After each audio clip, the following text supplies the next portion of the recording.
The Red Sox and Yankees haven't gotten the hitters that they want, so now they're pivoting to the pitching.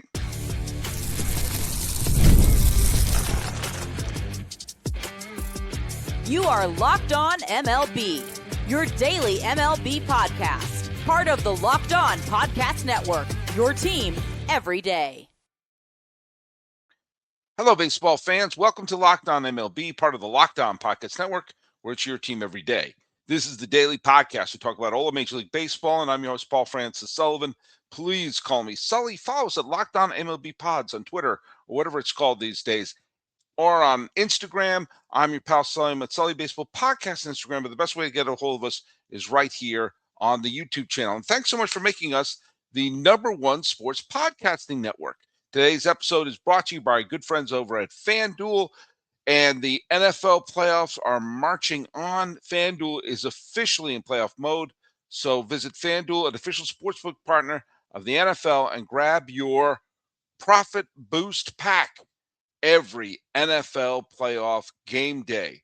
On today's episode, we're going to be talking about the fact that the Red Sox made a very big signing to improve their starting pitching. The Yankees made an interesting trade to improve their pitching, and there is let's call them a small budget team that seems to be in mid-rebuild when they should be going forward.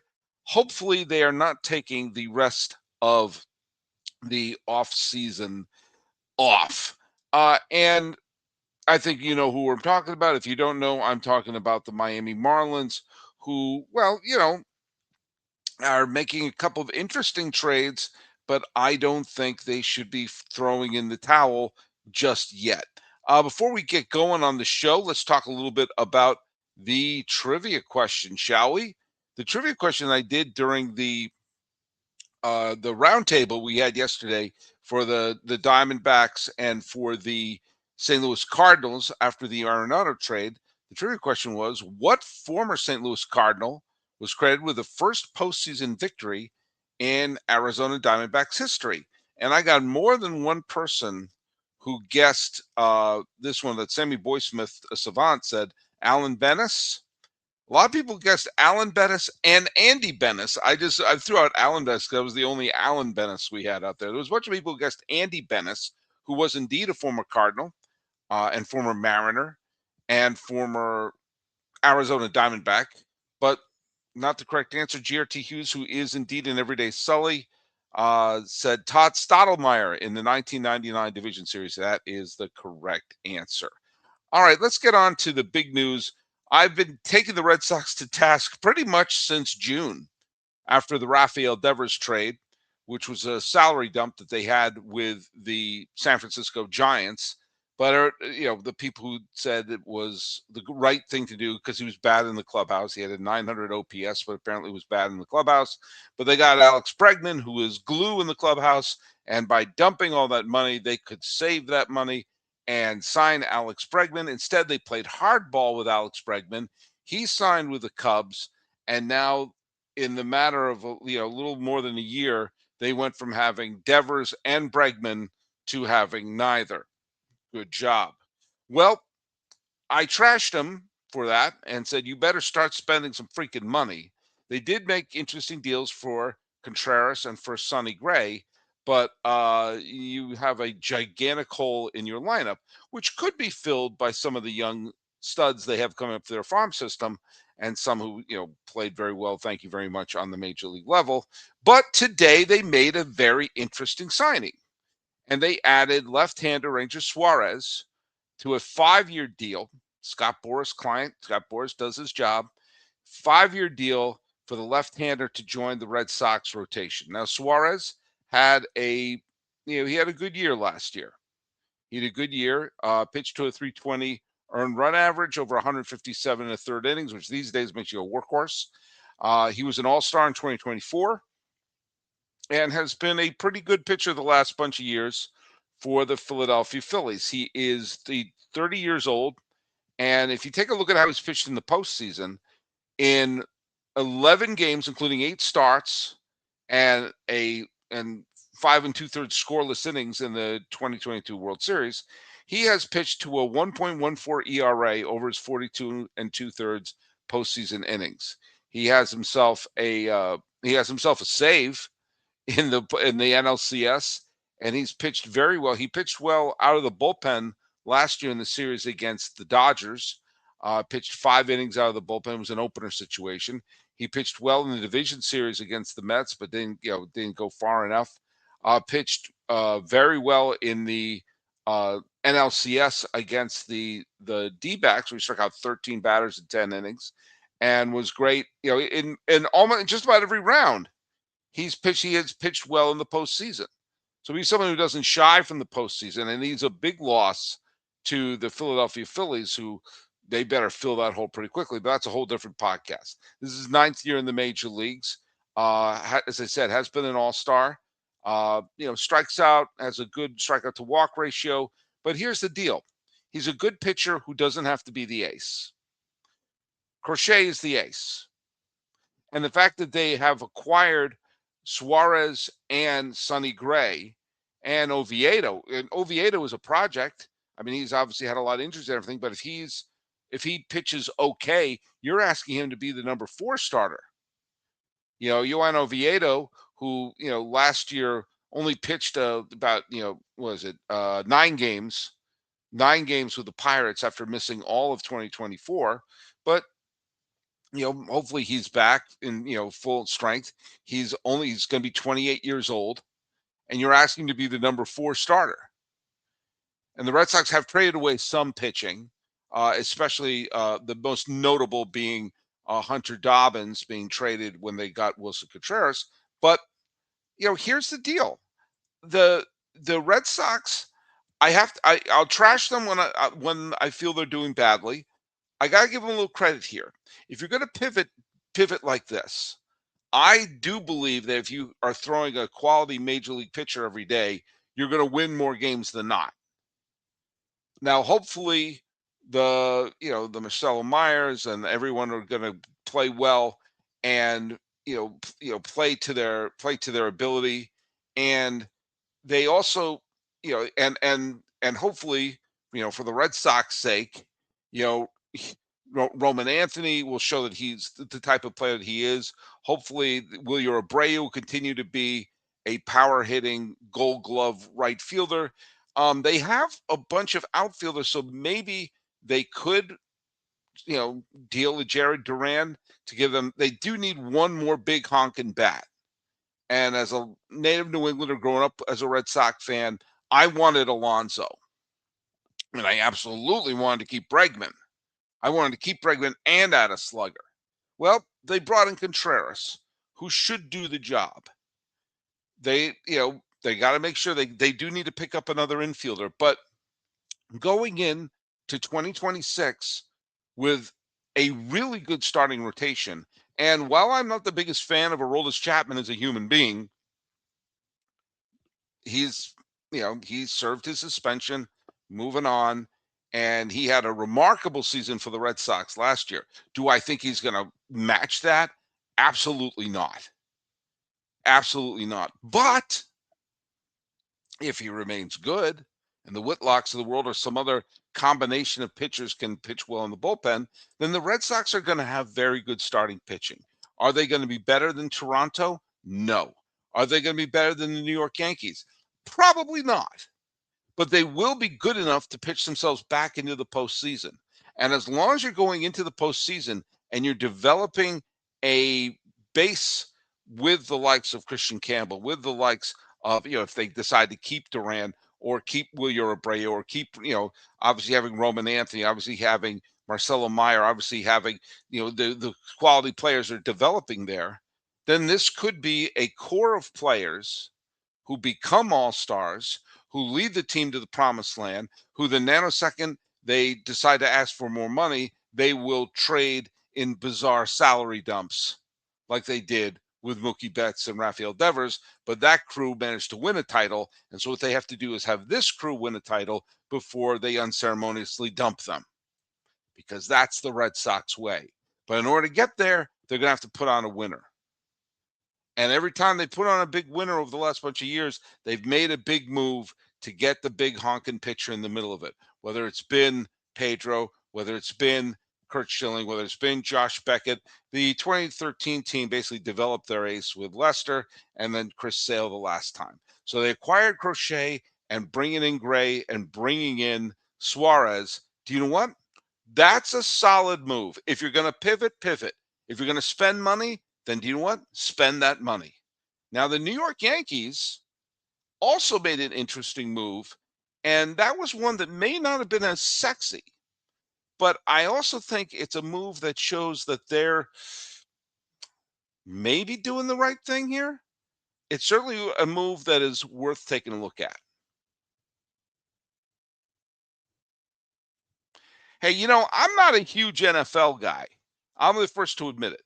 But this weekend of wild card games was phenomenal. Absolutely phenomenal. And I can't wait for this new weekend of games to start up. And to make it even better, FanDuel is officially in playoff mode. Every game day during the NFL playoffs, FanDuel is giving customers even more ways to get in on the action. Because right now, every NFL playoff game day, FanDuel users get a profit boost pack waiting for them inside the app. Each game day, you'll see a pack loaded with multiple profit boosts that you can apply to the bets you like the most.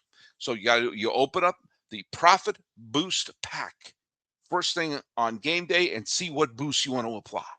The boosts let you lean in on your game day instinct, something I don't have much of. Whether you're backing momentum, defense, quarterback play, or coaching, the boosts give you more juice on the bets you like to make instead of forcing you to bet on something new. And every play feels bigger. And the boosts make your bets feel that way too. So you can make your picks and then apply your profit boosts to go on after even bigger payouts while the playoffs get to rolling.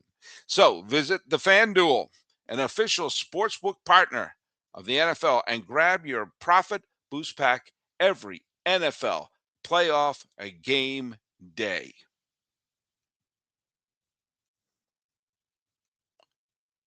All right, folks, let me just make one thing very clear to you. We are at Locked On, the number one sports podcasting network. And I want to thank you for that. For those of you who make us your first listen, thank you for that too. And if you haven't already, go check out the new Everydayer Club. You get ad-free audio with Locked On MLB, similar to Apple Podcasts or Spotify. And I am now on the Everydayer Club Discord. If you join the Everydayer Club, you get access to the Discord. I'm on there. I interact with people. Other hosts interact with people. I have some fun. I'm just so you know, I sometimes I'm sarcastic and I like exaggeration humor. Like today, I said the Mets should sign Kyle Tucker to a 1-year, $150 million contract. And someone said, wouldn't that be high? I said, yes. I was not 100% serious, but it seems to be what might happen. Anyway, we have fun on there. Go check us out and go check us out at LockedOnMLB.supercast.com. Okay, the New York Yankees, Yankee fans have been going, what, remember us? They've not been making any big moves. They haven't gotten some of the big players they would hope that they would get. But they made a trade. They made an interesting trade, bringing in Ryan Weathers. And Ryan Weathers isn't exactly Tarek Skubal, isn't the sexiest pickup in the world. But you know what? The moves that sometimes really work out are not always the big sexy moves. Now, Ryan Weathers is a 26-year-old pitcher. For those of you who don't know, he's 26 years old, was a former number one draft pick with San Diego, and was traded to the Padres to the Miami Marlins in the Garrett Cooper trade. Remember Garrett Cooper? Remember Garrett Cooper was an all-star with the Marlins and helped them go to the playoffs in the COVID year, and all-star with them in 2022. And he was traded to the Padres, and he's been kicked around a little bit between the Padres, Cubs, and Red Sox. Sometimes players like that fade a little faster than you're expecting. One of the players that the Marlins got for them, I think the Marlins have made some decent trades, bringing some good people when they trade away some of their veterans. And I'm going to get to that in the third segment. But Weathers is a young pitcher, has a good strikeout to innings pitch ratio. He only pitched 8 games last year, but showed a lot of promise. And he showed that he could be a really good pitcher. He's a left-handed pitcher. And the Yankees need a starting pitcher. They need an arm.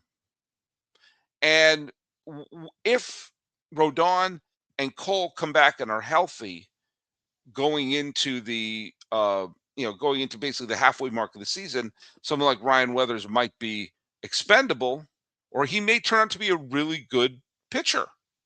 Now they know they have Cam Schlittler. They know they have Max Fried. Will Warren and Luis Heel are there while they're waiting for Cole and Rodon to come back. And slipping Weathers in there is an interesting move.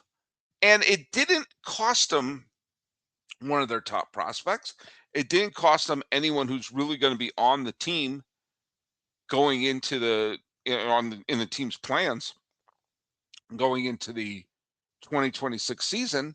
So this is and it's not a super expensive player that they have a bunch of years of control on. So this could be an interesting deal. This could be a deal where the Yankees get something. They didn't need an ace. They needed a pitcher. And if he works out and if he breaks through, this could be a steal. If this doesn't work out, if either he doesn't pitch well in New York or if the injuries kick in, it didn't cost them a lot. Now, I know Yankee fans want a big, sexy move. And who knows? They may acquire Bo Bichette.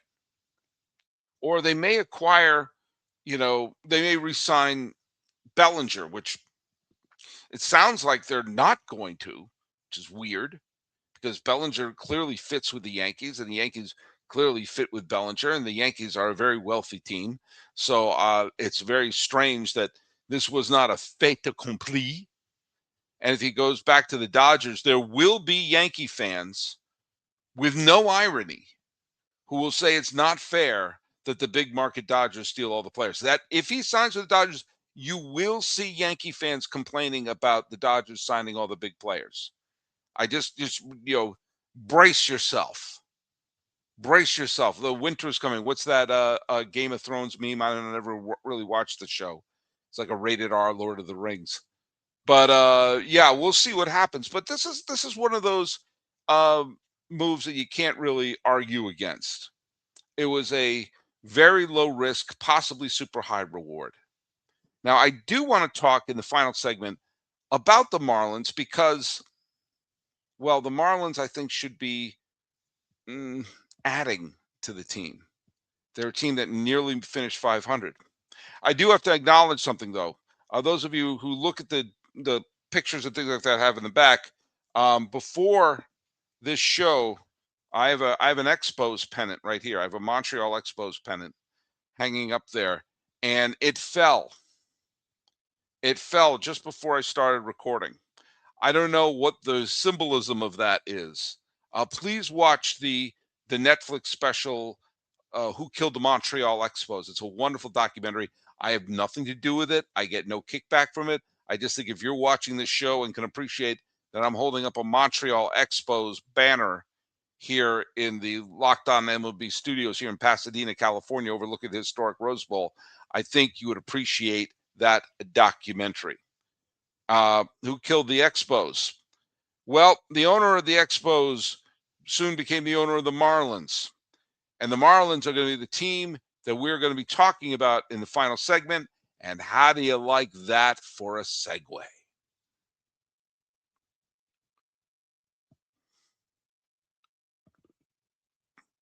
Yankee fans certainly remember that the Marlins punched him in the face at one point with that humiliating 3-game sweep in Miami.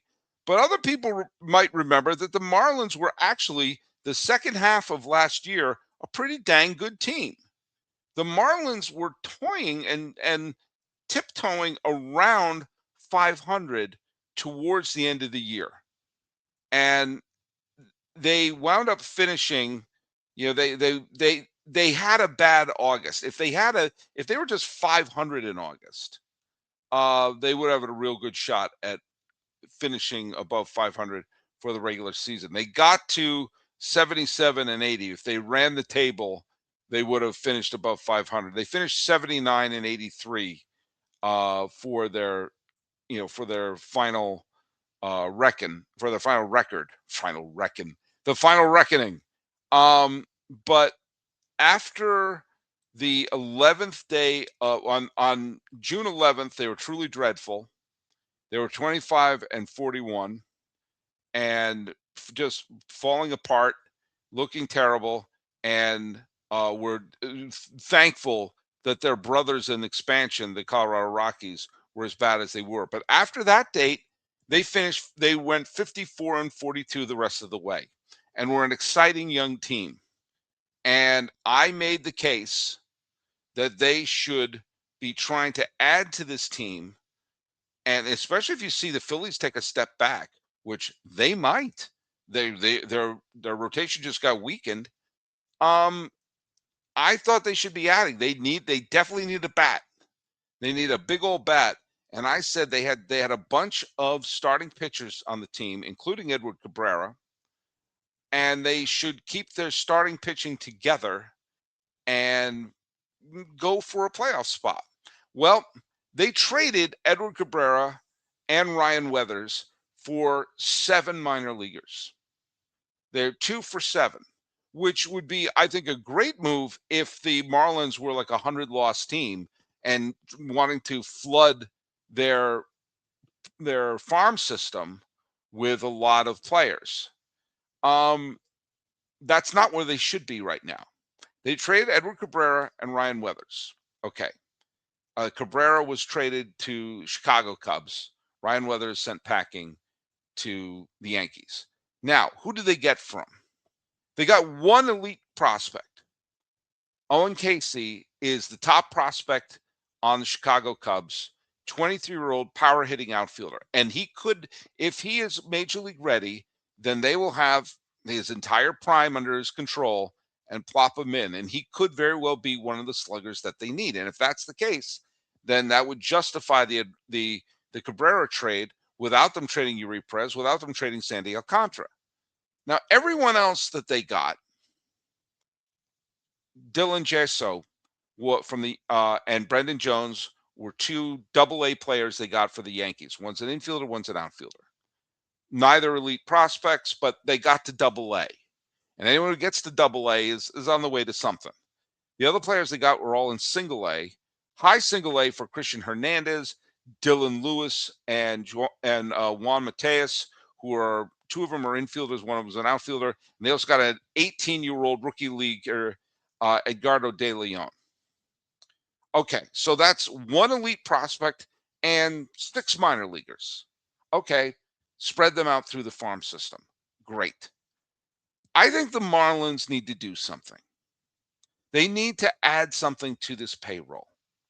And first of all, even though they have this supposed excess of pitching, I think the fact that they traded away 2 major league pitchers, I want to see them sign another major league pitcher, another major league starter or reliever to put in the rotation. So they basically say, hey, we still have a major league pitcher and we got 6 new or 7 new minor leaguers in our system. They're players like Chris Bassett, Zach Littell. I mean, Framber Valdez is the big fish out there. Do I think the Marlins are going to hook him? No, but Nick Martinez, Lucas Giolito, heck, a Justin Verlander. Retire in Miami and take this team under your wing. I do think they need to have another veteran starting pitcher to hand the ball to. They also can go out. I mean, if they're not going to be in the Clay Bellinger sweepstake, fine, but get into some sweepstakes. Find some hitter who's still available out there and just to plug them in. I would love to see them get in on Dante Bichette. I keep saying Dante Bichette. That's how old I am. That is absolutely how old I am because, I'm that old. But, and they're not going to be in the Tucker sweepstakes. But,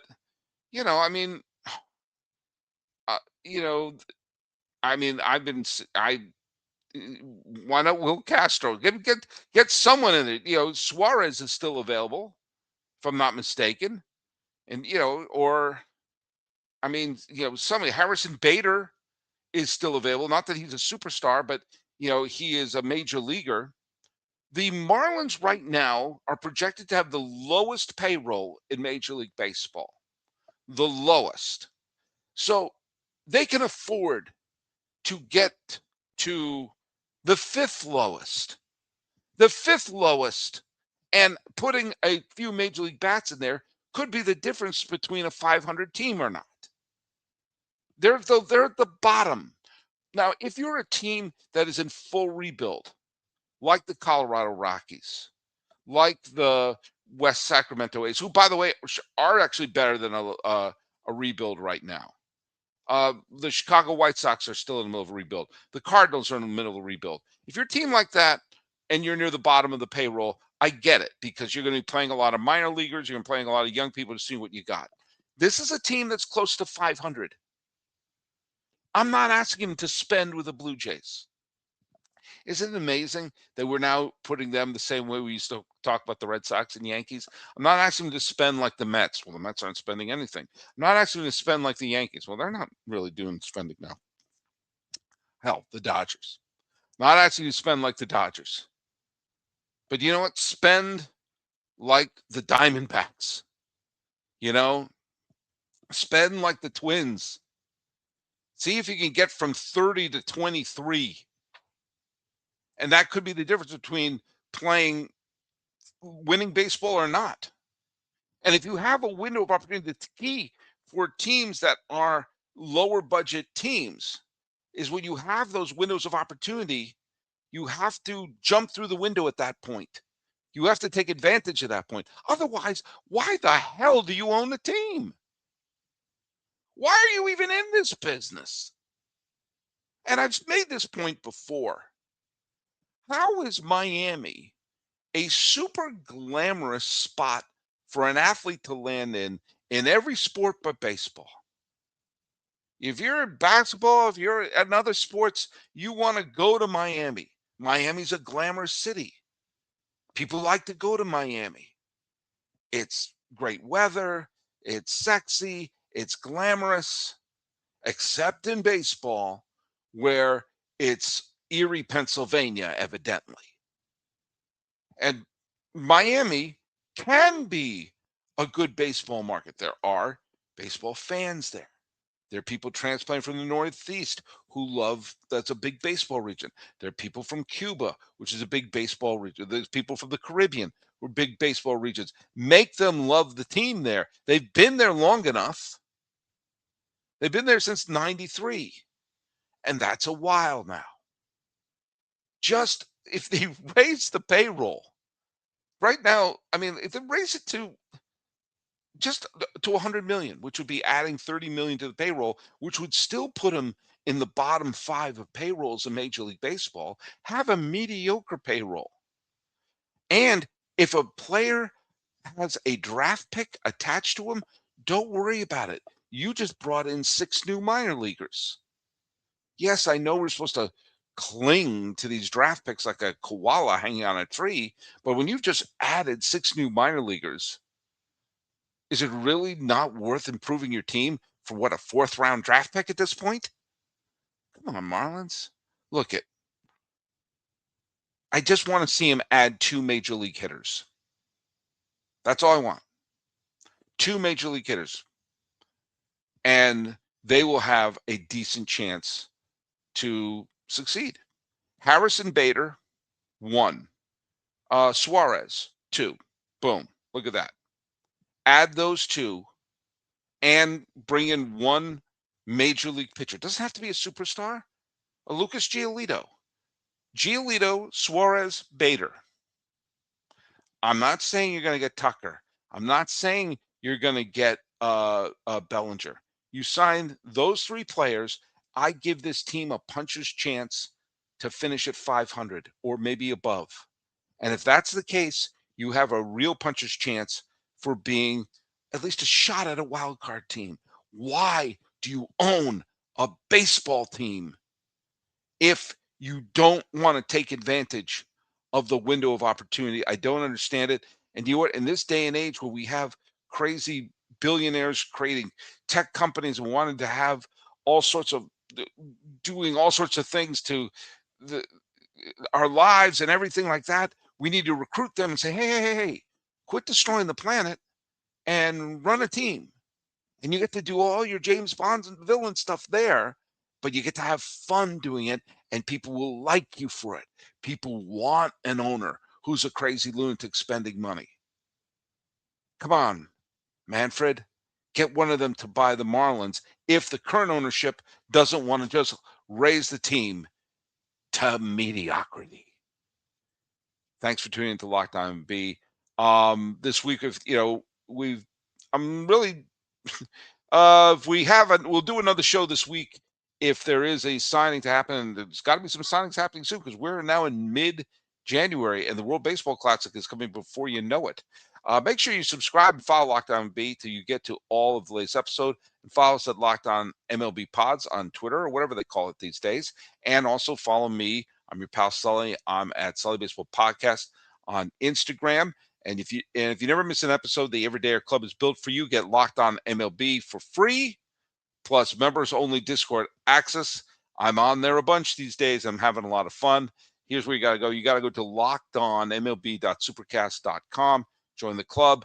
And for those of you on video, we send you the first ever 24/7 national Locked On Podcast Network YouTube channel. And let's go to the trivia question, shall we? The trivia question is, former Cleveland infielder Ray Chapman was born on this day in 1891. Why was his death significant in baseball history? Former Cleveland Indians infielder Ray Chapman was born on this day. Why was his death significant in Major League Baseball history? Put your answers down here, or if you want to put them on the Discord page, I'll read them there too, or on Twitter, or whatever it's called these days at Locked On MLB Pods. Talking about the Red Sox and Yankees deciding to win through pitching. What a novel idea.